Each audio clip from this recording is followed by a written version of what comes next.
प्रयागराज में बीएसपी के पूर्व विधायक राजूपाल की पत्नी और कौशाम्बी चायल से सपा विधायक पूजा पाल ने सीएम योगी से अपनी सुरक्षा को लेकर गुहार लगाई है। पूजा पाल सीएम से मिलने के लिए लखनऊ के लिए रवाना हुई हैं। पूजा पाल ने लखनऊ की सीबीआई स्पेशल कोर्ट में राजूपाल हत्याकांड में पैरवी के लिए सीएम योगी के नाम पत्र लिखा है। पत्र में उन्होंने Y+ श्रेणी की सुरक्षा देने की भी मांग की है।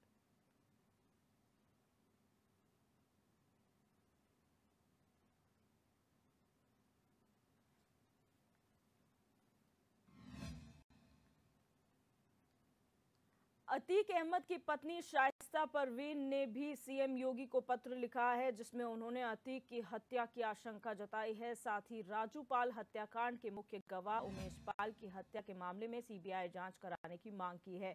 शाइस्ता परवीन का कहना है कि पुलिस अतीक की हत्या करा सकती है। शाइस्ता परवीन ने पुलिस पर पूरे परिवार को फंसाने का आरोप भी लगाया है।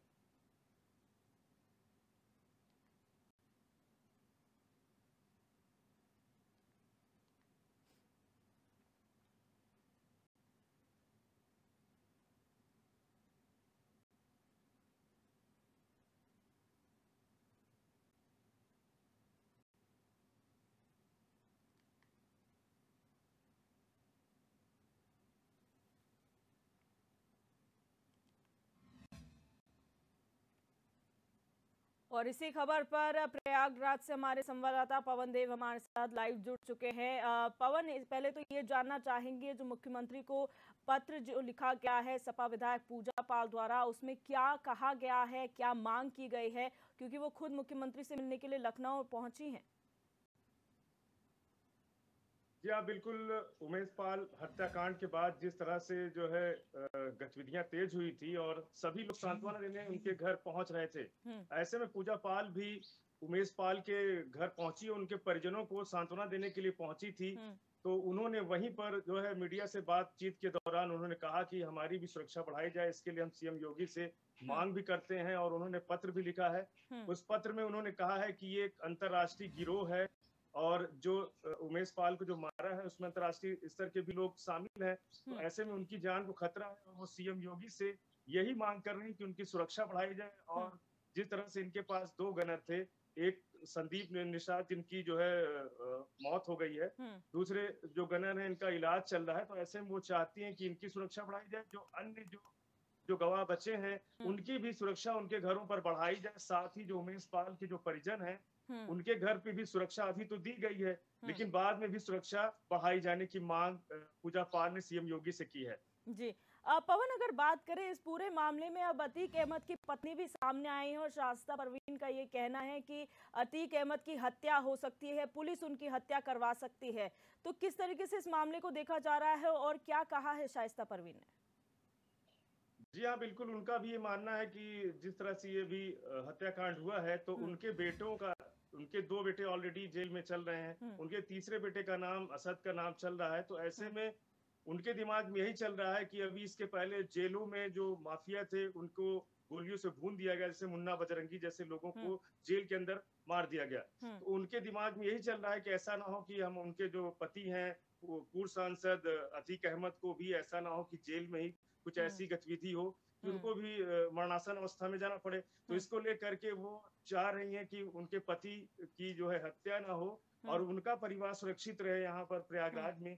इसको लेकर वो भी सीएम को एक लेटर जारी की है और वो भी सीएम से समय लेकर मिलने की अपनी टाइमिंग वो कर रही हैं। जी पवन, अगर बात करें शाइस्ता परवीन ने जिसे किसी मांग उठाई है और जिसे कहा है जताया है कि कहीं ना कहीं उनके पति की हत्या हो सकती है, अतीक अहमद की हत्या हो सकती है, लेकिन उमेश पाल की अगर हत्याकांड का मामला देखा जाए तो इसमें कहा जा रहा है कि जेल में ही जो जिन्होंने उमेश को मारा है उन लोगों की मुलाकात हुई थी अतीक अहमद के बेटों से। तो कितनी सच्चाई है इस मामले में, क्या इसमें अभी जांच में कुछ सामने आया है? जी हाँ, बिल्कुल। क्योंकि अतीक अहमद जब यहाँ का जो नैनी सेंट्रल जेल है, यहाँ से इनको हटा करके इनको अहमदाबाद रखा गया, तो दूसरे अन्य राज्य में नहीं ले जा करके रखा गया। तो कहीं ना कहीं जो अतीक अहमद का जो साम्राज्य प्रयागराज में था वो काफी बड़ा था। अतीक अहमद का नाम लेने से लोग डरते थे, ये एक हालात थे। अभी लोग उनका अतीक अतीक कह के नाम लेते हैं, लेकिन उन्हें भाई का तमगा दिया गया था, अतीक भाई बोला जाता था। तो ऐसे में जो इनका नेटवर्क था, इनके जो शूटर थे, इनके जो गुर्गे थे, वो हर जिले में मौजूद थे।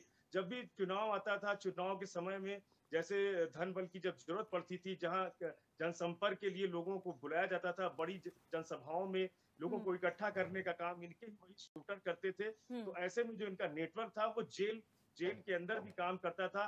बीच में भी इन्होंने 2 साल पहले, 2.5 साल पहले इन्होंने जेल के अंदर से भी जो है लोगों को इन्होंने धमकी भरा एक कॉल किया था, जिसमें इन्होंने रंगदारी मांगने की बात आई थी। बाद में फिर इनको सेंट्रल जेल से बाहर जो है दूसरे राज्य में जो अहमदाबाद, वहां पर उन्हें शिफ्ट किया गया। तो इनका जो नेटवर्क है बहुत तगड़ा है। इनके जेल में होने के बाद भी अब क्योंकि ये बूढ़े हो रहे हैं, तो ऐसे में जो विरासत है इनके बेटे आगे जो है ले जाना चाहते हैं। तो जो दहशत का माहौल अभी 150 साल पहले बंद था, तो इस तरह की जो स्थिति उमेश पाल हत्याकांड जो हुई है, तो कहीं ना कहीं दहशत फैलाना भी एक जरिया है। और अतीत के समय ये माना जाता था कि लोग दहशत में रहते थे। किसी की भी जमीन होती थी या अतीत को लगता था कि इस जमीन पर उन्हें उनका कब्जा होना चाहिए, उनके लोगों का होना चाहिए, तो दूसरे आदमी को अपने हिसाब से पैसा दे करके उनकी जमीनों पर कब्जा भी करते थे। इस तरह के आरोप लगे हैं, इनके ऊपर मुकदमा दर्ज है और इस समय जेल बंद है।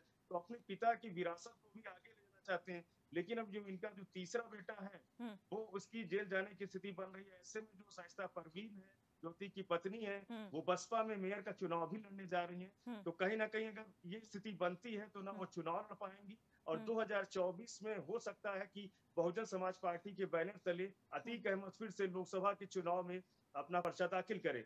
लेकिन अगर उसके पहले अगर ये इनके बेटों की गिरफ्तारी होती है या इनका नाम भी उसमें शामिल होता है, तो ना ये चुनाव लड़ पाएंगी और ना ही अतीक अहमद 2024 में लोकसभा का ही चुनाव लड़ पाएंगे। तो ऐसे में जो सीएम को ये पत्र लिख रही है शाइस्ता परवीन, अपनी सुरक्षा को लेकर लिख रही है, अतीक अहमद की सुरक्षा को लेकर लिख रही हैं, क्योंकि इन्हें पता है कि जेल में भी कुछ भी इनके साथ हो सकता है। इनके आवास पर जिस तरह से उमेश पाल सरे बाजार जो है सीसीटीवी कैमरा युक्त और प्रशासन की मौजूदगी रहती है, वहां पर रेकी करके और 2-4-10 दिन पहले से जो है योजनाबद्ध तरीके से काम किया गया।